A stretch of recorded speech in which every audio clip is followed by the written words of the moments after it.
Once again. सो दोस्तों, आज की फिल्म जो एक्सप्लेन करने वाले हैं उसका नाम है धूमा। वो कहते हैं ना कि अगर इंसान के दिल में प्यार हो तो वो किसी को भी दोस्त बना सकता है, और ये कहानी भी कुछ इसी कहावत पर आधारित है। तो चलिए कहानी की शुरुआत करते हैं। मूवी की शुरुआत में हम जंगल को देखते हैं जहाँ पे हर तरह के जानवर होते हैं। इसी में एक चीता का परिवार भी होता है जिसके छोटे छोटे बच्चे होते हैं। अब जंगल में हर तरफ शांति है, लेकिन इसी बीच सारे जानवर चिल्लाने लगते हैं और तभी एंट्री होती है जंगल के राजा शेर की। उसे देखकर चीता भागने लगता है, लेकिन शेर को ऐसे ही जंगल का राजा नहीं कहा जाता। वो चीता को पकड़ लेता है और मार देता है। ये सब कुछ चीता के बच्चे देख रहे थे अपनी आंखों से, और अपनी माँ को अपनी आंखों के सामने मरता हुआ देखकर उन्हें बहुत ही ज्यादा दुख होता है। अब उनमें से एक बच्चा रात में जंगल से भागकर रोड पे आ जाता है, और तभी उसके पास एक कार आकर रुकती है जिसमें एक ज़यान नाम का बच्चा बाहर निकलता है। उसके साथ उसके डैड भी होते हैं। वो दोनों बच्चे को देख लेते हैं और उसे पकड़ लेते हैं। दोनों अच्छे से जानते हैं कि अगर इसे यहाँ अकेला छोड़ दिया तो या तो कोई गाड़ी इसे कुचल देगी या फिर कोई जानवर खा जाएगा। इसलिए ज़यान उसे अपने डैड से जिद करके उसे अपने घर लेके आ जाता है। अब ज़ैन के डैड को उस बच्चे को रखने का बिल्कुल भी मन नहीं होता है, लेकिन वो ज़ैन को मना नहीं कर पाते। और ज़ैन की मॉम जब उस छोटे बच्चे को देखती हैं तो बहुत ही खुश हो जाती हैं। ऐसा लग रहा था कि इस परिवार में कोई नया सदस्य आया है। दोस्तों, यहाँ पर ज़ैन के डैड को जानवरों से बहुत ही प्यार होता है। उनके पास लगभग हर तरह के जानवर थे, जैसे पैरट, स्नेक और भी तरह के जानवर। अब धीरे धीरे समय बीतने के बाद ज़ैन के डैड भी उस बच्चे को पसंद करने लगते हैं। एक्चुअल में उनका मानना था कि ये खतरनाक जानवर है, इसलिए वो इसे अपने पास नहीं रखना चाहते थे, लेकिन अब उन्हें भी इससे लगाव हो जाता है। जिसके बाद सभी लोग फैसला लेते हैं कि वो इसे तब तक अपने घर पर रखेंगे जब ये पूरी तरह से बड़ा नहीं हो जाता। अब कुछ दिन बीत जाने के बाद ज़यान उस बच्चे का नाम डूमा रखता है, और वो और उसके डैड डूमा के साथ बहुत ही एंजॉय करते हैं। उसके साथ साथ हमेशा खेलते रहते हैं, उसे एक अच्छा चीता बनाने की ट्रेनिंग देते हैं। इसी दौरान एक दिन उसके डैड और वो उसे अपनी बाइक से धूमा से रेस लगवाते हैं। पहले तो धूमा की रफ्तार कम होती है, वो धीरे धीरे दौड़ता है, लेकिन देखते ही देखते वो अपनी पूरी रफ्तार पकड़ लेता है। और ये सीन देखकर हमें पता चल जाता है कि चीता को क्यों दुनिया का सबसे तेज जानवर कहा जाता है। वो इतनी तेज दौड़ता है कि बाइक से आगे निकल जाता है, और ये बहुत ही अमेजिंग सीन होता है दोस्तों। अब एक दिन ज़यान के डैड उसे बोलते हैं कि अब धूमा बड़ा हो चुका है और हमें इसे वहीं छोड़कर वापस आना पड़ेगा जहाँ से हमें मिला था। ये जिस चीज़ के लिए पैदा हुआ है उसे वही करना चाहिए। पर ज़यान कहता है कि डैड, ये वाइल्ड नहीं बनना चाहता है, इसे हम अपने साथ रख लेते हैं। वैसे भी अब दुनिया में कितने कम चीता बचे हुए हैं। लेकिन उसके डैड उसे फिर से समझाने की कोशिश करते हैं और एक मैप में निशान लगाते हैं। उसे कहते हैं कि हमें इस जगह धूमा मिला था और ये जगह इसका घर है, जहाँ पे इसके दोस्त, इसका परिवार रहते हैं। अगर तुम इसे प्यार करते हो और चाहते हो कि ये हमेशा खुश रहे तो हमें इसे उसी जगह अपने परिवार के पास छोड़कर आना होगा। ज़यान थोड़ा सोचता है और आखिर में उसे अपने डैड की बात समझ आ जाती है। अब कुछ दिन बीतने के बाद ज़यान के डैड की तबीयत बहुत ही ख़राब होने लगती है, जिसके कुछ समय बाद उनकी एक रात हार्ट अटैक से मौत हो जाती है। हमें बताया नहीं गया है कि ज़यान के डैड को क्या बीमारी थी। जब ये खबर ज़यान सुनता है तो वो पूरी तरह से टूट जाता है। वो बहुत अकेला फील कर रहा था, और अब पैसे की कमी होने की वजह से ज़यान की मॉम उसे बताती हैं कि अब हमें इस मकान को, इस ज़मीन को लीज पे देना पड़ेगा और शहर जाके आंट के पास रहना होगा ताकि मैं कोई जॉब कर सकूं। ज़यान पूछता है कि धूमा का क्या होगा, और उसकी मॉम उससे कहती हैं कि अब धूमा को एक नया घर मिलने वाला है, और दोनों धूमा को भी अपने साथ लेकर निकल जाते हैं शहर की तरफ, जहाँ पर ज़यान का स्कूल में एडमिशन हो जाता है और उसकी मॉम को भी जॉब लग जाती है। लेकिन वहाँ उसकी आंट को धूमा से बहुत ही डर लगता है। वेल, अब किसी के घर पे जिंदा चीता खुला छोड़ दोगे तो सबकी फटेगी। अब एक दिन जब ज़यान की मॉम उसे स्कूल छोड़ने जा रही होती हैं तो धूमा घर का गेट खुला देखकर बाहर आ जाता है और उनकी कार का पीछा करने लगता है। ये बात ना तो ज़यान को पता होती है और ना ही उसकी मॉम को, और धूमा भागते भागते ज़यान के स्कूल पहुंच जाता है। स्कूल के अंदर ज़यान धूमा को देख लेता है जो कि उसके क्लासरूम के बाहर था, लेकिन जब वो अपने टीचर से बाहर जाने की परमिशन मांगता है तो वो मना कर देते हैं, और थोड़ी देर बाद पूरे स्कूल में भगदड़ मच जाती है। सब बच्चे इधर से उधर भागने लग जाते हैं क्योंकि उन्होंने इस चीता को देख लिया था। अब ज़यान धूमा को ढूंढते ढूंढते वॉशरूम में पहुंच जाता है, लेकिन वहाँ पर कुछ बच्चे उसे बुली करने लगते हैं, और तभी वहाँ पर धूमा आ जाता है। वो ऐसा दहाड़ता है कि सारे बच्चों की पतलून गीली हो जाती है और सब भाग जाते हैं। अब जल्दबाजी में उन बच्चों के जो पैसे होते हैं वो वहीं गिर जाते हैं, जिसे ज़यान अपने पास रख लेता है। अब दोनों स्कूल से भागते हैं, लेकिन इसी बीच ज़ियान की मॉम उसे देख लेती हैं क्योंकि स्कूल वालों ने उन्हें इन्फॉर्म कर दिया था इस बारे में। लेकिन इससे पहले कि वो लोग धूमा और ज़ियान को पकड़ पाते, दोनों वहाँ से भागकर शहर से बाहर आ जाते हैं। और फिर ज़ियान फैसला करता है कि जो उसके डैड और उसने डिसाइड किया था अब वो वही करेगा, यानी कि वो जहाँ से धूमा को लाया था वहीं वापस छोड़ कर आएगा। और इधर ज़ियान की मॉम बहुत ही परेशान हो रही थी क्योंकि उनका बेटा कहीं गायब हो गया था। अब इसके बाद ज़ियान अपने पुराने घर जाता है और अपने डैड की बाइक पर धूमा को बैठा कर निकल जाता है अपनी मंजिल की तरफ। और जाते जाते वो अपनी मॉम के लिए एक लेटर भी छोड़कर जाता है। जब उसकी मॉम वहाँ पहुँचती हैं तो उन्हें वो लेटर मिलता है जिसमें लिखा था कि मॉम, मैं डैड का अधूरा सपना पूरा करने जा रहा हूँ। मैं धूमा को उसके घर, उसका परिवार के पास छोड़कर वापस आ जाऊंगा, आप परेशान मत होना। इधर धूमा और ज़ियान का सफर शुरू हो गया था।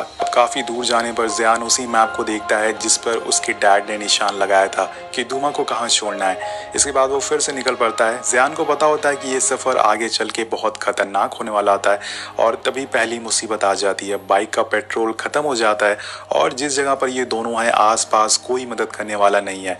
इसलिए ज़ियान अपनी बाइक को धक्का मारते हुए आगे ले जाता है और थोड़ी दूर चलने पे इन्हें एक क्रैश प्लेन दिख जाता है। अब इतनी तेज धूप में चलते चलते दोनों थक जाते हैं, इसलिए थोड़ी देर के लिए उसी जगह पे आराम करने लगते हैं। लेकिन अब इन दोनों के पास ना तो खाना था और ना ही पानी था। लेकिन फिर भी ज़ियान हिम्मत नहीं हारता। वो फैसला करता है कि वो आराम करने के बाद फिर से आगे बढ़ेगा, लेकिन इतनी थकावट के कारण वो वहीं सो जाता है। इसी बीच वहाँ एक रिप नाम का आदमी आता है जो कि एक बंजारा था जो बिना किसी काम के यहाँ से वहाँ भटकता था। अब घूमते घूमते वो ज़ियान की बाइक उसे दिख जाती है और रिप उसे चुराने की सोचता है, लेकिन वो स्टार्ट नहीं हो रही थी क्योंकि उसमें पेट्रोल नहीं था। और तब तक दोस्तों ज़ियान भी वहाँ पर आ जाता है। वो रिप से पूछता है कि तुम क्या कर रहे हो, तो वो बोलता है कि मैं साउथ जा रहा हूँ, तुम्हें कोई प्रॉब्लम है? तो ज़ियान उससे कहता है कि हम वेस्ट जा रहे हैं। वो बोलता है कि हम कौन? तभी वहाँ धूमा आ जाता है जिसे देखकर रिप घबरा जाता है और ज़ियान उसे पूछता है कि क्या तुम्हारे पास पानी है, इसके बदले मैं तुम्हें लिफ्ट दे सकता हूँ। वो उसे पानी दे देता है, लेकिन जब रिप उस बाइक को स्टार्ट करता है तो वो स्टार्ट नहीं होती। तो वो उसे पूछता है कि ये स्टार्ट क्यों नहीं हो रही है। तो ज़ियान उसे बताता है कि इसमें पेट्रोल नहीं है, लेकिन फिर वो बोलता है कि मेरे पास एक आइडिया है। वो लोग उस क्रैश प्लेन से एक पैराशूट लेते हैं और उसे अपनी बाइक के ऊपर लगा देते हैं और इस पैराशूट की वजह से हवा का बहाव तेज हो जाता है और बाइक तेजी से आगे भागने लगती है। दरअसल दोस्तों ये सब ज़ियान के डैड ने उसे सिखाया था, जिसकी वजह से आज वो इतने बड़े सफ़र पर निकला है। और वहीं दूसरी तरफ उसकी मॉम बहुत परेशान हो रही थी क्योंकि उन्हें कुछ नहीं पता था कि ज़ियान असल में कहाँ गया है। वो उसे ढूंढने के लिए उसके मिसिंग पोस्टर्स भी छपवाती हैं, लेकिन अब तक उन्हें कुछ भी पता नहीं चला था। इधर ज़ियान को अपनी नई बाइक छोड़नी पड़ती है क्योंकि आगे का रास्ते में अब पहाड़ आ गए थे, जिसकी वजह से उन्हें अब आगे का सफ़र पैदल ही तय करना पड़ेगा। लेकिन अब धूप बहुत तेज़ है और इन्हें बहुत तेज़ प्यास लगी है। पानी का एक बूंद भी इनके पास नहीं है। अब रिक को इन सब चीज़ों की आदत होती है दोस्तों, और वो एक बहुत ही बड़ा गड्ढा खोदता है और उसमें से पानी निकालता है जिससे कि इन लोगों की प्यास बुझ जाती है। रिप भाई तो कलाकार आदमी निकले दोस्तों। लेकिन यहाँ पर ये लोग सिर्फ पानी पीकर जिंदा नहीं रह सकते, इन्हें खाने के लिए भी कुछ चाहिए होता है।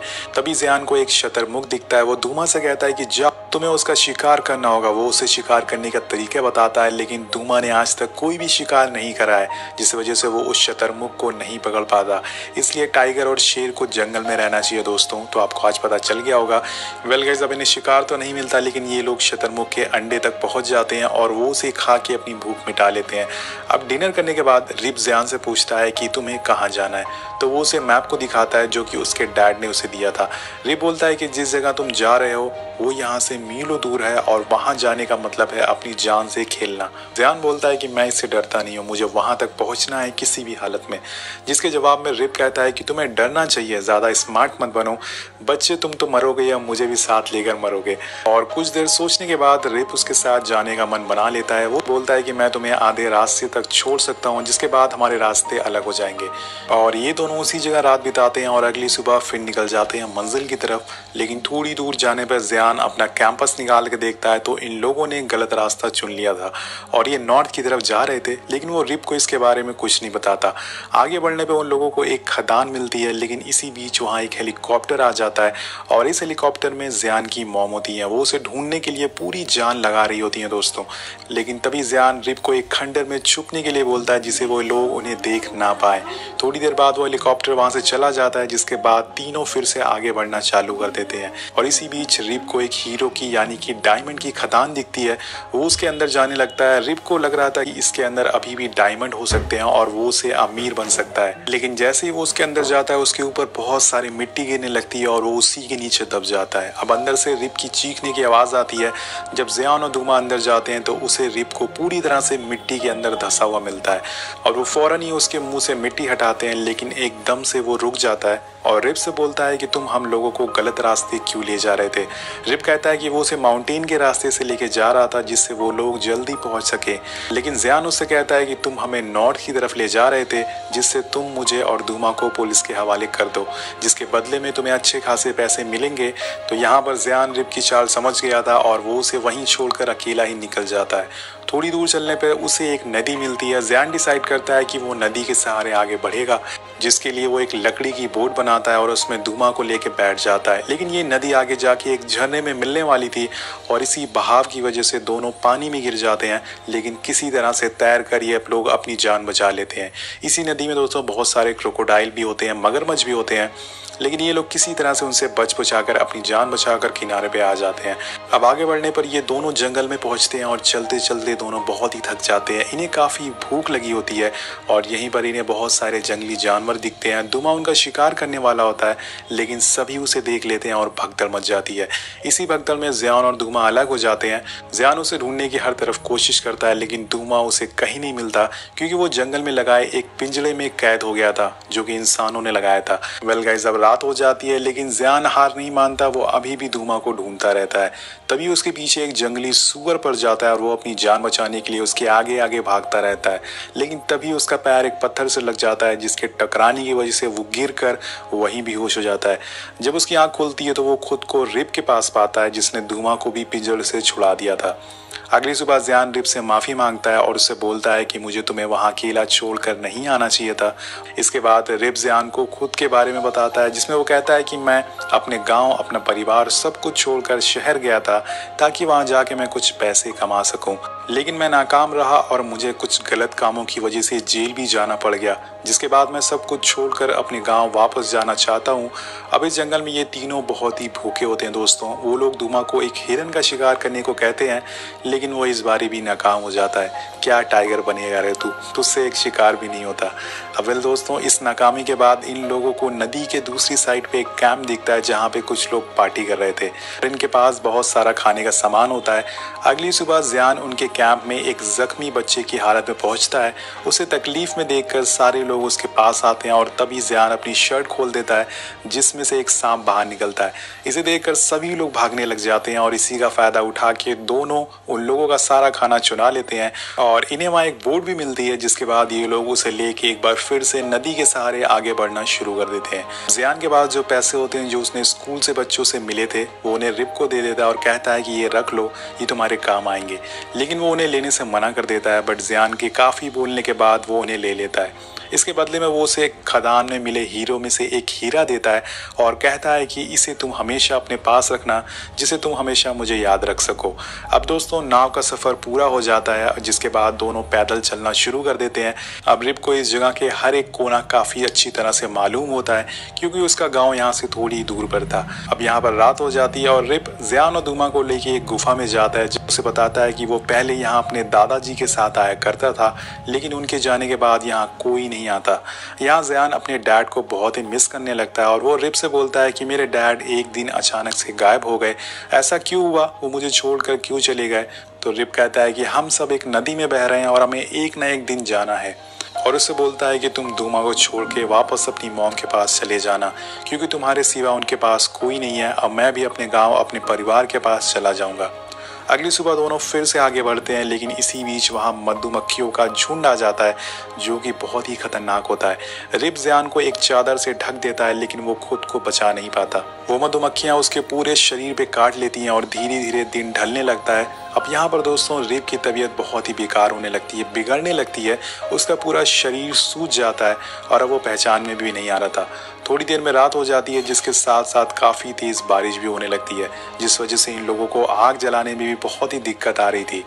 तभी ज़ियान ने जो पैसे रिप को दिए थे वो उन्हें आग जलाने के लिए इस्तेमाल कर लेता है, जिससे आग जल जाती है। वो कहते हैं ना कि जान है तो जहान है, अब वो उन पैसों का करती भी क्या अगर वो मर जाते।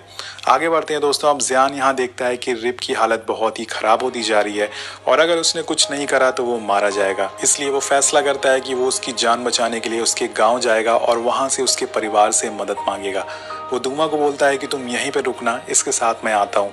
और थोड़ी दूर में वो गांव वालों से मिलता है, रिप के बारे में बताता है, लेकिन जब वो लोग रिप को देखते हैं तो उसे पहचान नहीं पाते क्योंकि उसका पूरा चेहरा सूजा हुआ था, उसकी आंखें तक खुल नहीं पा रही थी। वो लोग फिर भी उसकी मदद करते हैं और वो उसके चेहरे पे एक जड़ी बूटी का मास्क लगाते हैं, जिसके थोड़ी देर बाद वो अपने पुराने चेहरे में वापस आ जाता है। फिर सभी लोग उसे पहचान लेते हैं। अब रिप के दोनों बच्चे और रिप की माँ, रिप की वाइफ जो होती है, उसे मिलके बहुत ही खुश होती है और सभी लोग जियान का शुक्रिया करते हैं कि उसने रिप की जान बचा ली। अगली सुबह जब जियान घर से बाहर आता है तो वो दूमा को ढूंढता है, लेकिन वो उसे कहीं नहीं मिलता। वो उसे ढूंढते ढूंढते काफ़ी आगे आ जाता है और तभी वो देखता है कि दूमा एक चीता के साथ खेल रहा है और उन दोनों ने साथ मिलकर एक हिरन का शिकार भी किया। यहाँ जियान को समझ आ जाता है कि ये उसका घर है। फाइनली दूमा को अपना परिवार, अपना भाई मिल गया था। वो उसे वहीं छोड़कर जाने लगता है और जाते समय उसके पास दूमा वापस आता है और उससे गले लगा लेता है। ये इन दोनों की आखिरी मुलाकात होती है और उसके बाद वो रिप से मिलता है और उसे जो उसने वादा किया था वो दूमा को छोड़कर अपनी मॉम के पास चला जाएगा, उसे निभाने का अब समय आ चुका था। इसके बाद जियान सीधे अपनी बाइक लेकर वापस अपने घर आता है जहाँ उसकी मॉम ट्रैक्टर चला रही होती हैं। जियान उन्हें हाथ दिखाता है। पहले उसकी मॉम सोचती है कि वो कोई अनजान लड़का है, लेकिन फिर वो समझ जाती हैं कि वो जियान है। वो दौड़कर जियान के पास आती हैं और उसे गले से लगा लेती हैं। आखिर में जियान को समझ आ जाता है कि इस दुनिया में हर किसी को अपना घर होना ज़रूरी है और इसी के साथ ये कहानी हैप्पी एंडिंग के साथ ख़त्म हो जाती है। आपको ये कहानी कैसी लगी नीचे कमेंट करके ज़रूर बताइएगा। मिलते हैं आपसे अगली वीडियो में। Thank you so much watching. Peace out.